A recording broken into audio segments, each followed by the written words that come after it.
Hello everyone, Assalamu alaikum. How are you all? I hope you are well.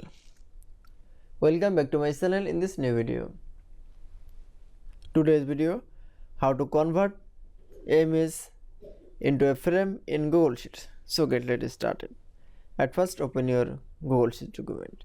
In this video, I will show that convert image into frame. Now going to the insert menu option. Now for click. Then click for drawing option. That is. Now click for image. Now click for a browse option. Then find your image.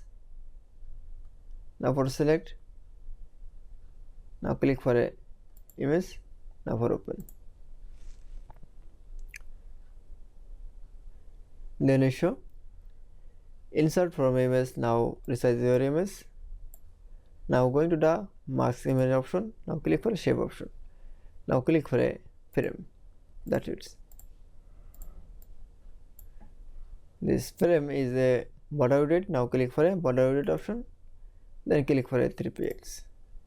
Now click for save and close option. That's it. Then you show convert image into frame in Google Sheets is very easily. I hope to enjoy the video. Please like, comment, share and subscribe my channel. Thanks for watching.